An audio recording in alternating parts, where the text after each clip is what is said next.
झालर टंगी और बत्ती हुई फरार। दिवाली में भी हो जाता है, चाइनीज झालर टंगी बत्ती हुई फरार, तब माटी के दीप ने किया गेह उजियार। मैं लखनऊ आया हूँ जैसा कि शादी में, तो हमारे एक वरिष्ठ कवि हैं जो फेमस है बहुत, उनसे मिलने आया हूँ। वो लखनऊ में रहते हैं, तो उनके घर पे मैं आ चुका हूँ। तो ये देखिए लिखा हुआ है इनका, ये लिखा हुआ सूर्य कुमार पांडे जी जो त्रिवेणी नगर में रहते हैं, जो ये इनका इलाका देखो जो है इधर सारा, हाँ तो काफ़ी साफ़ सुथरा इलाका है। तो अब पांडे जी के यहाँ चलते हैं हम जो है। अब देखते हैं गेट खुला हुआ, हाँ गेट खुला हुआ है, आ जाइए।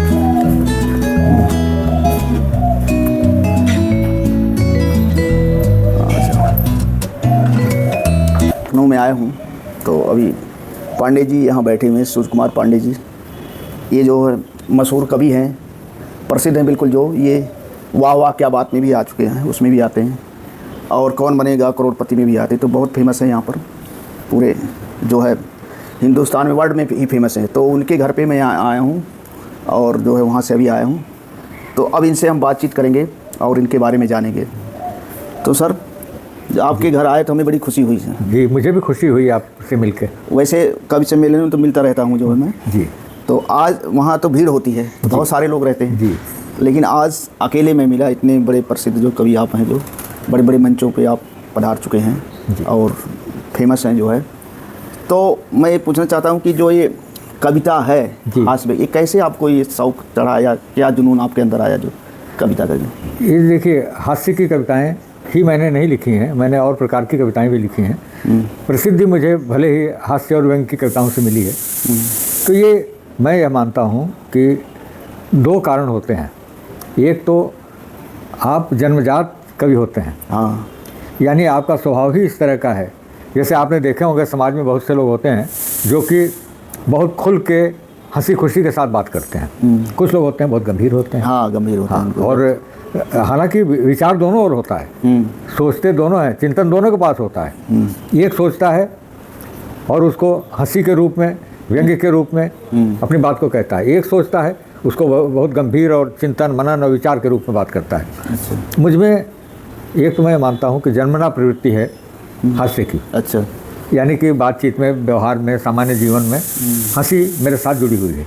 अच्छा, जब आप जैसे छोटे बच्चों से ही मतलब वो चीज़ कुछ होता है, अलग अलग जो पहचान होती है, तो आपकी हंसी मजाक वाली पहले से थी क्या पहचान? हाँ। अच्छा। ये वही मैं कह रहा हूँ कि जन्मना जो है हंसी और मनोविनोद, और उसको मैं हास्य व्यंग्य कहता भी नहीं हूँ, मैं उसको विनोद कहता हूँ। यानी वार्तालाप में हमारे यहाँ बड़े बड़े महापुरुषों को मैंने देखा, बहुत विनोदी स्वभाव के। महात्मा गांधी को इस बारे में कहा गया है कि इतना वो हंसमुख थे, कोई उनके पास जाता था तो बातचीत में हंसी मजाक करते थे। अच्छा। ये इतनी विनोद प्रियता तो जीवन के लिए बहुत आवश्यक है। मनहूसियत लेकर आदमी क्या करेगा, ज़िंदगी में वैसे ही इतना तनाव है, मनहूसियत है। तो इसलिए ज़िंदगी में थोड़ी हंसी खुशी, और ईश्वर ने सौभाग्य दिया है कि मैं अपने में तो खुश रहूँ ही, समाज को भी हंसी बांट सकूँ, खुशी बांट सकूँ। ये सब कृपा है प्रकृति की, ऊपर वाले की कृपा है। तो इसमें जो कवि हैं बड़े बड़े और कवि हैं जो है, दिल्ली में भी जाते हैं आप जो है जी, और वहाँ पे तो क्या मतलब प्रेरणा लोगों को देना चाहते हैं कि वो कैसे आप वाला गुण उनके अंदर आ जाए, जो क्या करें वो सब जो नए कवि उभर रहे हैं और सारे जो? देखिए, नए कवियों को प्रेरणा मेरी कविताएं देती हैं। हाँ। मैं नहीं देता। हाँ, कविता व्यक्तिगत रूप से कोई बात बताना या किसी की कविता में परिशोधन कर देना, संशोधन कर देना, वह एक अलग बात है। लेकिन मुख्यतः मैं जो लिखता हूँ तो सोचकर कुछ नया प्रयास करता हूँ कि ऐसा लिखूँ कि जिससे बाद की पीढ़ी, हाँ बाद की पीढ़ी उसको संजोए, उसको आगे ले जाए। हाँ। हुआ क्या कि पिछली शताब्दी यानी सन 2000 तक मैं मुख्यतः व्यंग्य की कविताएं ही लिखता था। अच्छा। और 2000 में मुझे ऐसा अनुभव हुआ कि हिंदी कविता में हास्य की कमी है। हाँ। इसकी तुलना में उर्दू की शायरी, जहाँ पे हास्य कविता को मजाहिया शायरी कहते हैं, मजाहिया शायरी का अनुपात बहुत अधिक है, वहाँ की शायरी बहुत अधिक कोटेबल भी है, यानी उद्धरणीय है, हाँ। उद्धृत की जाती है बात बात पर। हमारे यहाँ उद्धरण पुराने कवियों के नीति वाले उद्धरण ज़्यादा चलते हैं, जैसे कबीर के उद्धरण हैं, दोहे हैं, रहीम के नीतिपरक दोहे हैं, बिहारी के श्रृंगार की कविताएं हैं। तो ये सब दोहे वगैरह अधिक उद्धृत होते हैं। नई कविता पढ़ी जाती है, विचार की कविता है मैं मानता हूँ, लेकिन उतनी उद्धृत नहीं होती लोक में। जो तो मैंने बदलाव किया है। अच्छा। विद्यासागर जी, मैंने सन 2000 के बाद हास्य कविता को एक नई भंगिमा दी है। अच्छा, तो ये जो एनसीईआरटी में जो कवि सम्मेलन था जी। उसमें आपने बड़ा अच्छी बात कही कि भाषा वर्ण संकर होनी चाहिए जी। तो कैसे ये आपके अंदर ये बातें आई इस चीज़ों की? देखिए, क्योंकि लोग तो कहते हैं कि भाषा को और जटिल करो, दूसरी भाषा ना मिल पाए, अपनी भाषा करो, ये आजकल प्रचलन चल गया है। ऐसा नहीं है, ये भारतेंदु के समय से ही पहले से ही कहा गया है। और ये पुरानी कहावत है, भाखा बहता नीर। जो भाषा है वो बहते हुए पानी की तरह है। अच्छा। वो ठहरती नहीं है। जो भाषा ठहर जाएगी वह भाषा मृत हो जाएगी और उसका व्याकरण जितना जटिल हो जाएगा। हाँ, जटिल हो जाएगा। तो संस्कृत के साथ क्या हुआ? संस्कृत की तरह संस्कृत कभी बोली जाती रही होगी, इसी तरह और भाषाएं भी अपने जीवन के साथ समाप्त हुई। पाली है, प्राकृत है और है। लेकिन जिन भाषाओं ने दूसरी भाषाओं को अपने अंदर स्वीकार किया और मेल जोल से जो भाषा बनी वो भाषा जीवित रहती है और वो भाषा बिल्कुल अलग होती है। आज भी ऑक्सफोर्ड की डिक्शनरीज में हर वर्ष 2-4 हिंदी के शब्द जुड़ जाते हैं, क्योंकि वो इतने प्रचलित हो गए हैं। जो कि जंगल जुड़ गया, चड्ढी जुड़ गई, हाँ। कि कितने नए शब्द जो अंग्रेजी के शब्दकोश में जुड़ गए, अंग्रेजी के हो गए। और आपके यहाँ ही कितने शब्द आए हैं जो आपके यहाँ कितने पुर्तगीज के शब्द आ गए। वो लोग आए, देखिए तो जैसे जापान राकेट जाता ना, उसमें सटल बोलते हैं, सटल जो लगा रहे। और अपने भोजपुरी में सटल का मतलब क्या होता है कि एकदम टच हुआ जो है, और वही अर्थ जो है सटल शब्द उसका भी वही निकल रहा है। तो कैसे कहाँ की भाषा? तो दोनों में एक मुख्य अंतर समझिए कि भाषा को, इसीलिए मैं कहता हूँ कि भाषा जो है वो बहते हुए पानी की तरह है। और अपनी भाषा से प्यार करिए, लेकिन दूसरी भाषाओं को भी आप स्वीकार करिए। और अपने में अगर सहजता से आप बोल सकते हैं तो अनुवाद की ओर ज़्यादा जाने की कोशिश मत करिए। देखिए, मैं आपको उदाहरण बताऊं, जैसे रिचार्ज है, टॉपअप है। आज की पीढ़ी और जो नई जनरेशन आ गई है, और हाँ, हम भी जो टेक्नोलॉजी इस्तेमाल करने लगे हैं मोबाइल की और अन्य इलेक्ट्रॉनिक गैजेट्स की, तो इसमें अब इसकी हिंदी आप क्या बनाएंगे? हाँ, आप कहेंगे टॉपअप की हिंदी करा दीजिए, रिचार्ज की हिंदी क्या बनाएंगे? ये गांव का आदमी जान गया तो जब जान गया है तो वो हमारी भाषा में आ गया। हाँ, तो उसको अपनी ही समझनी चाहिए, फिर जो हिंदी अपनी समझनी चाहिए। तो जो बात मैं कह रहा था कि सन 2000 में वर्ड भी जान जाएगा, वर्ड भी जान रहा है, और आप खुद जान रहे थे, तो बहुत बड़ी बात। 2000 में जब मोबाइल थोड़ा प्रचलन में आया तो मैंने एक कविता लिखी थी, और हालांकि वो कविता तो बात व्यंग्य की कहती है, मुझे याद आ गया तो आपको सुनाता हूँ, लेकिन उसमें बात हास्य की भी आ गई। मैंने लिखा कि एक तो पीढ़ी पुरानी वाली, हाँ, एक पीढ़ी आ जाती है नई, और हर समय आप देख रहे हैं अब नेक्स्ट जेन की बात हो रही है, नई जनरेशन आने लगी है। तो जो पुराना वाला मोबाइल है, ये जो मोबाइल, और एक पुराना जो घर में रखा लैंडलाइन बदलाव होकर इस पे आ गया। तो मैंने लिखा कि आज के समय के समाज में जो स्थितियाँ जैसे होने लगी, मैंने मजाक में लिखा कि इनकमिंग भी फ्री है उनकी, आउट गोइंग भी है फ्री। यानी अंदर आना, कब घर में आएंगे कब घर से बाहर जाएंगे आज के बच्चे पता नहीं होता है।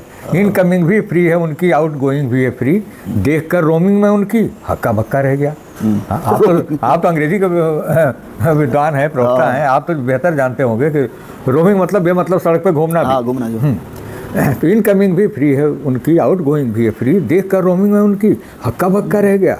अरे वो तो मोबाइल सरीखी घूमती हैं रोड पर, और मैं पुराने फ़ोन जैसा घर में रखा रह गया। बहुत बढ़िया, बहुत बढ़िया।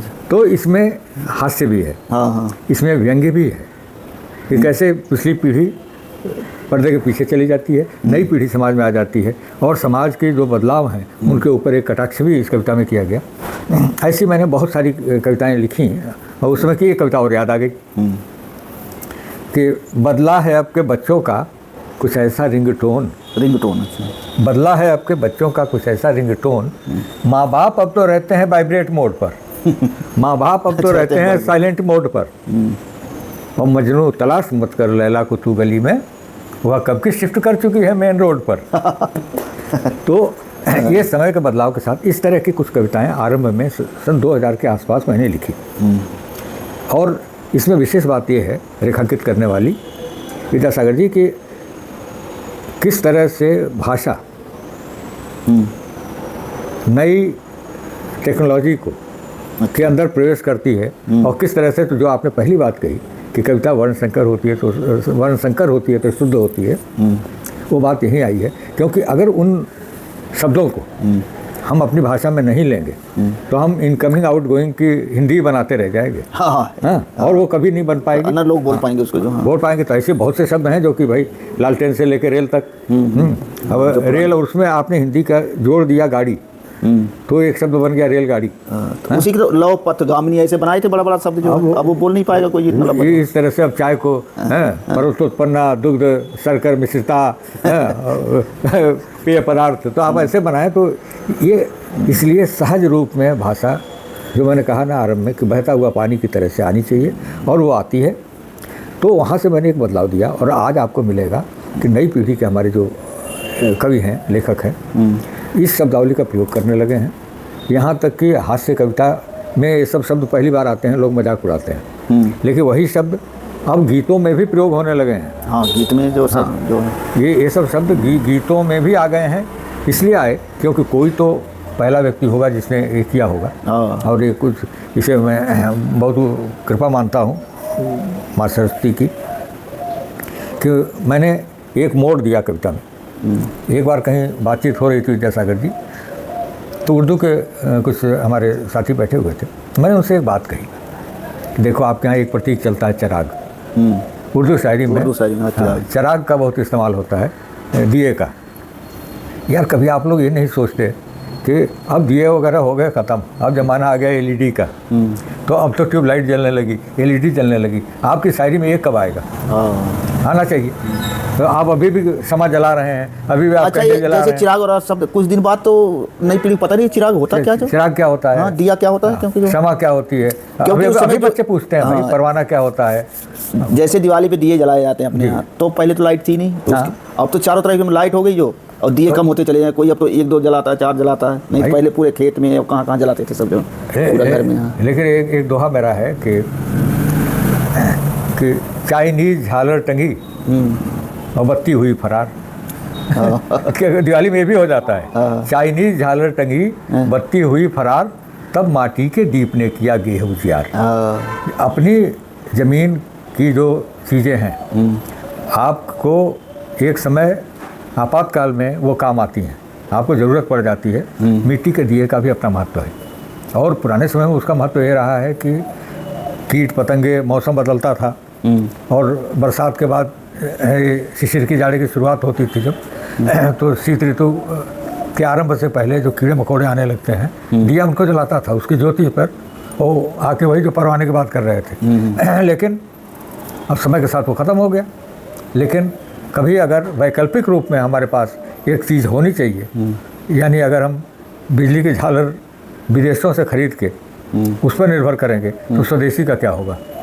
स्वदेशी की याद तब आती जैसे गुड़गांव में बारिश हुई तो पानी भर गया, वहाँ नाव चलने लगी, नाव चल रही है, जो इतने शानदार रोड पे जहाँ मेट्रो चल रही, वहाँ नाव चलानी पड़ रही। तो ऐसे जो हमारी बेसिक पहले वाली चीज़ें वो ज़रूरत पड़ जाती है उनकी भी, जो नहीं ज़रूरत तो हर चीज़ की। सकल वस्तु संग्रह करो कबहु आएंगे काम, कहा गया है कि किसी भी चीज़ को आप बेकार मत समझिए। यहाँ तक कि घर में जो कबाड़ा होता है ना, बहुत सारी तार बत गई और सब, वो कभी कभी काम आ जाते हैं सारी चीज़ें, जो अगर रखी हुई कबाड़े में, तो अगर रखी है तो आप ढूंढ लेते हैं, अगर मिल जाए कबाड़ के साथ दिक्कत। ऐसा टाइम आया कभी हमको तार की ज़रूरत पड़ जाती, कभी वो लीटर वाले तार की बांधना की ज़रूरत पड़ जाती, तो उस समय तो नहीं है, लेकिन बाद में जो है उस चीज़ें इस्तेमाल होती रहती धीरे धीरे। जो तो ये देखिए, जीवन के अनुभव से ही कविता आती है, और समाज से ही कविता आती है। जो हम समाज में देखते हैं, कहने का ढंग अलग हो सकता है। मैं इस बात को गंभीर और विचार कविता में भी कह सकता था, लेकिन मुझे लगता है वो उतना प्रभाव नहीं छोड़ती जिसको मैंने इस तरीके से कहा, छंद में कहा और आज की भाषा में कहा, तो नई पीढ़ी भी मुझसे जुड़ती है। ये है। अच्छा सर, ये जो हिंदी गूंज की संस्था है, अच्छा, आप इतने बड़े कवि हैं, उनके जो प्रोग्राम होता रहता है, तो कई बार गए होंगे आप उनके कार्यक्रम, कितनी बार गए? नहीं, मुझे साक्षात कभी उनके कार्यक्रम में जाने का अवसर नहीं मिला। अच्छा। अभी इससे पूर्व उनके मुख्य मार्गदर्शक श्याम सिंह शशि जी थे, पद्मश्री श्याम सिंह शशि, हिंदी के विद्वान थे, साहित्यकार थे। अब असमय वो रहे नहीं, तब मुझे उन लोगों ने कृपापूर्वक कहूँ, आदरपूर्वक कहूँ, वो मुख्य संरक्षक के रूप में, संस्था के मुख्य मार्गदर्शक के रूप में उस पद पर मुझे अवसर दिया है। सर आपके निर्देशन में हिंदी की गूंज हो, लेकिन कभी उनके किसी कार्यक्रम में, अधिवेशन में मुझे जाने का अवसर नहीं मिला है। मैं प्रयास करूंगा भविष्य में कि वहाँ तक पहुँच सकूँ, क्योंकि तो कैसे हिंदी गूंज को आप मार्गदर्शन कैसे करेंगे जो है, मतलब मार्गदर्शन क्या तो मतलब उनके जो आयोजक हैं, संयोजक हैं, नरेंद्र सिंह निहार जी, वो हमारे बराबर संपर्क में रहते हैं, लगभग प्रतिदिन ही उनसे वार्ता होती है। तो जो कुछ भी करना चाहते हैं ये लोग करते हैं। देखिए, मार्गदर्शक तो मार्गदर्शक मंडल आप जानते होंगे, मशहूर शब्द हो गया है। मार्गदर्शक मतलब जिसको घर बैठा दिया जाए वो मार्गदर्शक राजनीति में जैसे होता है। तो लेकिन यहाँ ऐसा नहीं है, साहित्य में ऐसा नहीं होता है। ये एक आदर का वो है, स्थान है। और अभी कई संस्थाओं का हम संरक्षक हैं, तो आज ही एक संस्था की बैठक हो रही है, तो मेरा जाना आवश्यक नहीं है। उसके अध्यक्ष, महामंत्री और कार्यकारिणी अपनी बैठक करती है। जब विशेष स्थितियाँ आती हैं तो मैं जाता हूँ। उस एक चीज़ याद आई, मेरी एक संस्था जिसका मैं जिक्र कर रहा हूँ, बिंब कला केंद्र, अभी उसका यहाँ पे अधिवेशन हुआ था लखनऊ में, सम्मान समारोह। उसने अपनी अभिनंदन पत्रिका निकाली है। अच्छा। और एक हमारे मित्र और बड़े भाई समान हैं, क्योंकि 84 वर्ष के हो गए हैं, उन्होंने एक पुस्तक संपादित की है। आपकी एज कितनी सर? मेरी तो अभी 72 है। तो उन्होंने एक पुस्तक संपादित की है, सा रे गा मा पा। इसमें उन्होंने सा रे गा मा पा 5 कवियों को, जिनके नाम इन पहले अक्षरों से शुरू होते हैं, अच्छा, ये पुस्तक निकाली है। और उसमें 5 सुर जो है वैसे 7 होते हैं, 5 सुर, जिसमें माणिक वर्मा, प्रदीप चौबे, अच्छा, जैसे कवि उसमें सम्मिलित हैं। मैं वो पुस्तक और वो स्मारिका आपको देना चाहता हूँ। अगर ठीक है, तब तक हम एक ब्रेक लेते हैं और लाइए आप जरा।